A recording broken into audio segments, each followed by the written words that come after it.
എന്താ മേനോ സാർ വിളിക്കാഞ്ഞത്? ഇത്ര വലിയ വിലയ്ക്ക് ലേലം ഉറപ്പിച്ചിട്ട് എവിടെ കൊണ്ടുപോയി വിൽക്കാനാ? ഇപ്പൊ പോയാ 11 മണിക്ക് വീട്ടിലെത്താ.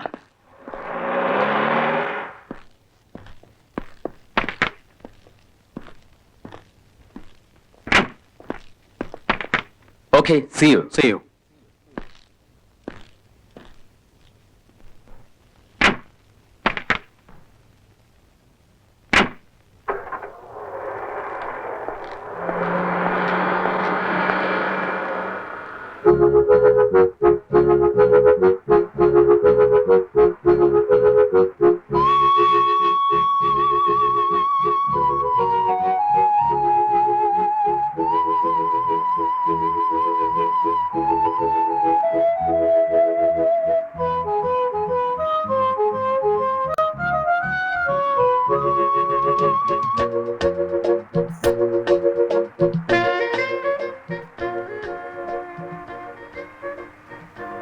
I like your driving. എന്താ സാർ? തന്റെ ഡ്രൈവിംഗ് എനിക്ക് ഇഷ്ടമായി.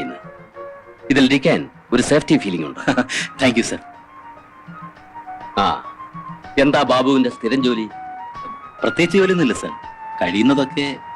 ഓ, എവിടെയാ തന്റെ വീട്? ഫോർട്ട് കൊച്ചിയില.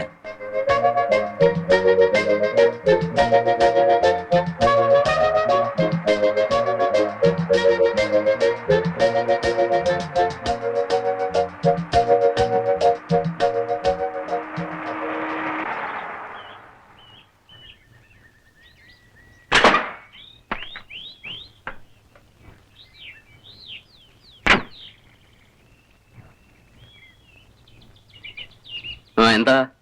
എഞ്ചിൻ വല്ലാതെ ചൂടായിട്ടുണ്ട്, റേഡിയേറ്റർ വെള്ളം ഒഴിക്കണം.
രക്ഷയില്ലല്ലേ?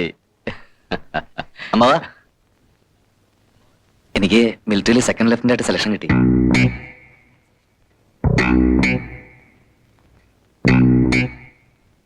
ഇതാ അപ്പോയിന്റ്മെന്റ് ഓർഡർ.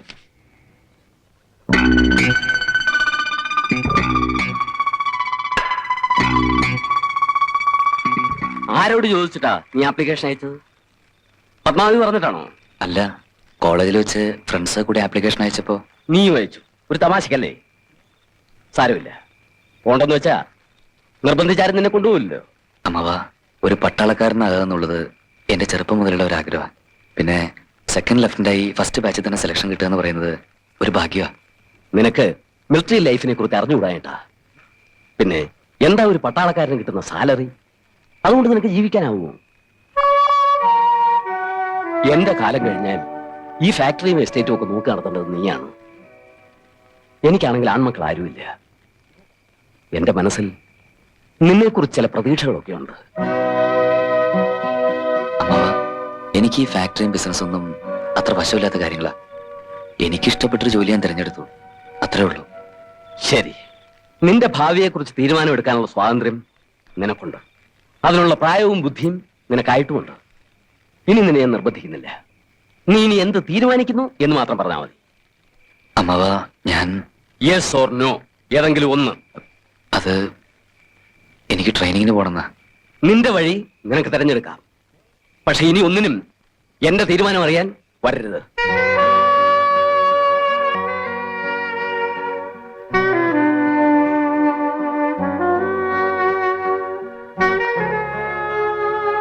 അച്ഛന്റെ സ്വഭാവം അജിക്ക് അറിഞ്ഞൂടെ? അച്ഛൻ മനസ്സിലൊന്ന് വിചാരിച്ചാൽ. എന്തിനാ അമ്മാവൻ ഇത്ര വാശി? എനിക്കും എന്റേതായ അംബിഷൻസ് ഇല്ലേ? അജി പറയുന്നതൊക്കെ ശരിയാ. എന്നാലും അച്ഛൻ എനിക്ക് നന്നായിട്ട് അറിയാവുന്നോണ്ടാ ഞാൻ നിർബന്ധിക്കുന്നത്. തന്നെ എനിക്ക് വിവാഹം കഴിച്ചിട്ടില്ലെന്നാ? അങ്ങനെയൊന്നും സംഭവിക്കില്ലടോ. എല്ലാം തന്നെ തോന്നലുകളാ. തോന്നലുകളല്ല മോനെ, ഏട്ടനെ ധിക്കരിച്ചുകൊണ്ട്. അമ്മയും കൂടി ഇങ്ങനെ പറഞ്ഞാലോ? അതിന് ഞാൻ എന്താ വലിയ തെറ്റ് ചെയ്ത്? നിനക്കറിയോ, നിന്നെ യാത്രയാക്കാൻ ഏട്ടനെ ഞാൻ എത്ര വിളിച്ചിട്ടും വന്നില്ല. ഏട്ടനെ നിങ്ങൾ എല്ലാവരെക്കാൾ കൂടുതൽ അറിയാവുന്നോളാ ഞാൻ. ഏതായാലും ഞാൻ പോകാൻ തീരുമാനിച്ചു. ഇനി അതിന് മാറ്റവും ഇല്ല. ആ, നീ മാങ്ങാച്ചാർ എടുത്തു വെച്ചോ? ഇല്ല. ദാ ഇപ്പൊ എടുത്തോണ്ട് വരാം.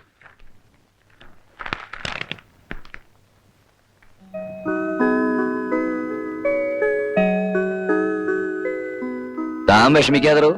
ഒരു മിലിറ്ററി ഓഫീസറുടെ യൂണിഫോമും ധരിച്ച് ഞാൻ ഈ കൃഷ്ണഗിരി എസ്റ്റേറ്റിൽ വന്നിറങ്ങുമ്പോ മാറാവുന്നതേ ഉള്ളൂ അമ്മാവന്റെ ഈ പിണക്കൊക്കെ. താൻ പിന്നെയും മോഹം വീർപ്പിച്ചിരിക്ക. ചിരിക്കടോ.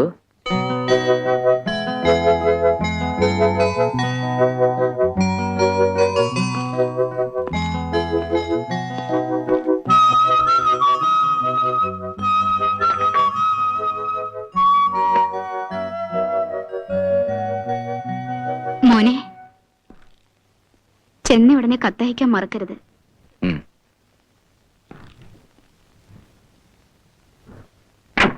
പോട്ടെ.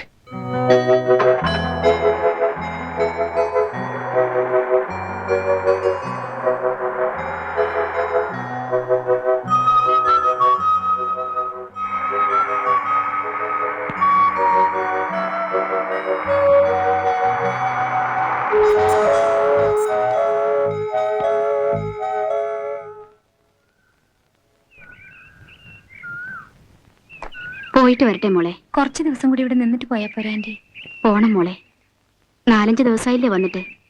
ഞാൻ ചെന്നില്ലെങ്കിൽ അവിടുത്തെ കാര്യങ്ങളൊക്കെ മുടങ്ങും.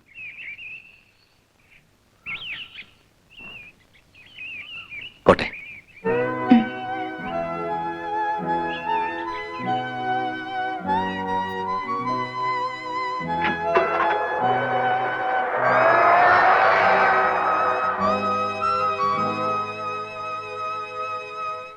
ഏട്ടന്റെ കണക്കുകൂട്ടലുകളൊക്കെ തെറ്റി. രേഖയുടെ സമ്മതം നോക്കാതെയല്ലേ ഏട്ടൻ എല്ലാം ചെയ്തത്. വിവാഹത്തിന് ശേഷമാ ഒക്കെ അറിഞ്ഞത്. കുടിയും ദൂർത്തും എല്ലാം ആ കുട്ടിയുടെ വിധിയെന്നല്ലാതെ എന്താ പറയാ. അമ്മാവൻ എന്നോടുള്ള വാശി തീർത്തതല്ലേ. ഞാൻ പോയി കഴിഞ്ഞാ അമ്മ കുറച്ചു ദിവസം അവിടെ ചെന്ന് നിൽക്കണം. രേഖ ഒറ്റയ്ക്കല്ലേ ഉള്ളൂ. എങ്ങനെയാ എവിടെ നിന്ന് പോകുക? വന്നപ്പോ നീ കണ്ടതല്ലേ 100 കൂട്ടം പ്രശ്നങ്ങൾ. ഏതായാലും നീ നാളെ ടിക്കറ്റിന്റെ കാര്യത്തിനായി ടൗണിൽ പോകുമ്പോ അവിടുന്ന് കേറ്. അവൾക്കതൊരു ആശ്വാസമായിരിക്കും.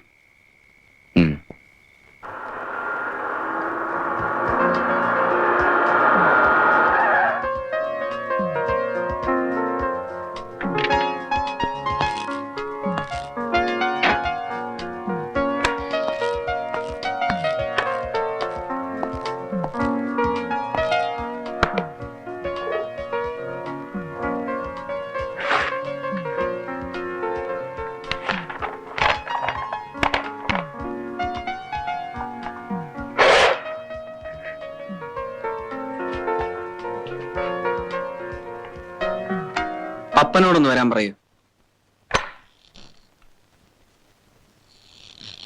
എന്നെ വിളിച്ചോ? പപ്പ, ഈ ചെക്ക് ബുക്കിൽ രേഖയുടെ ഒപ്പ് വാങ്ങിട്ട് വാ. മേനോൻ സാർ ഉള്ളപ്പോഴേ എസ്റ്റേറ്റും ഫാക്ടറിയും ഒക്കെ രേഖക്കുഞ്ഞിന്റെ പേരിലായിരുന്നാലും മേനോൻ സാറിന് ചെക്ക് ഒപ്പിടായിരുന്നു. ഇപ്പൊ കാര്യങ്ങൾ നടത്തുന്നത് വിനോദ് സാറല്ലേ. സാറിന്റെ പേരിൽ കൂടി ബാങ്ക് അക്കൗണ്ട് ഒന്ന് ട്രാൻസ്ഫോർമർ ചെയ്താലെന്താ? ട്രാൻസ്ഫോമർ അല്ലടോ, ട്രാൻസ്ഫർ. ഞാൻ അങ്ങനെയല്ലേ പറഞ്ഞത്? അല്ല. അല്ലേ? അല്ല. ഒന്ന് ആലോചിച്ച് നോക്കാൻ പറ്റുമോ? താൻ പോടോ. ഞാൻ പോയിക്കൊള്ളാം. സാറിന്റെ ആവശ്യത്തിന് 4 കാശ് ബാങ്കിൽ നിന്ന് എടുക്കണമെങ്കിൽ രേഖക്കുഞ്ഞിന്റെ കുറിയൊപ്പം വേണമെന്ന് വെച്ചാൽ പപ്പന് ഇത്തിരി വിഷമമുണ്ട്.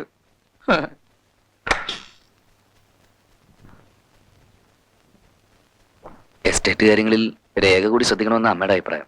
ആ അഭിപ്രായം തന്നെ എനിക്കും. വയ്യ, എനിക്ക് അതിനൊന്നും വയ്യ. വെറുതെ ഇവിടെ ഒറ്റയ്ക്ക് ഇരിക്കുന്നതിനേക്കാൾ ഓഫീസിലൊക്കെ ഒന്ന് പോയാൽ രേഖയുടെ ഇവിടുത്തെ ബോർഡെങ്കിലും മാറി കിട്ടില്ലേ? ആ, അല്ല, ഇങ്ങനെ ഒരു പപ്പേട്ടനുണ്ടല്ലോ തെക്കും വടക്കും കിടന്ന് ഓടാൻ. രേഖക്കുഞ്ഞെ ഇതിലൊന്ന് ഒപ്പിട്ടെ. ദാ.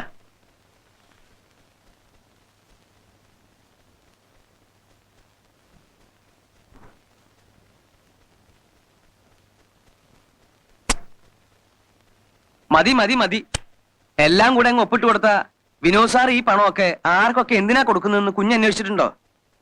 മേനോൻ സാർ ഉണ്ടായിരുന്നപ്പോ ചോദിക്കാനും പറയാനും ഒരാളുണ്ടായിരുന്നു. ഇപ്പോഴോ? ദേ, ഞാനൊരു കാര്യം പറയാം. 2 കണ്ണ് വേണമെന്നില്ല, പക്ഷെ കുഞ്ഞിന്റെ ഒരു കണ്ണ് എല്ലാ കാര്യത്തിലും വേണം. പറ്റേ? ആ, ഒരു കാര്യം ഞാൻ മറന്നു. മേനോൻ സാർ മരിച്ചതിന്റെ കുറെ കൺഗ്രാചുലേഷൻസ് ടെലിഗ്രാം ഓഫീസിൽ വന്ന് കിടപ്പുണ്ട്. ഉം. എന്തേ? പുറത്താരോടും ചെന്ന് പറയണ്ട. എന്താ? കൺഗ്രാചുലേഷൻസ് അല്ലടോ, കണ്ടോളൻസ്. അങ്ങനെയല്ലേ ഞാൻ പറഞ്ഞത്? അല്ല. അല്ലേ? ഉം. രേഖക്കുഞ്ഞിന്റെ കല്യാണത്തിന് കുറെ ടെലിഗ്രാം വന്നില്ലേ? ഞാൻ ആ ഓർമ്മ വെച്ച് പറഞ്ഞതാ. അയ്യോ, അങ്ങനത്തെ എന്താ പറയാ? അഭിനന്ദനം, ആ, അപ്പൊ ഇങ്ങനത്തതാ അനുശോചനം. ഛൂ, ഈ സായിപ്പ്മാരുടെ ഓരോ കണ്ടുപിടുത്തങ്ങളെ എന്തുമാത്രം കാര്യങ്ങളാ അവർ കണ്ടുപിടിച്ചിരിക്കണേന്ന് പറയണേ.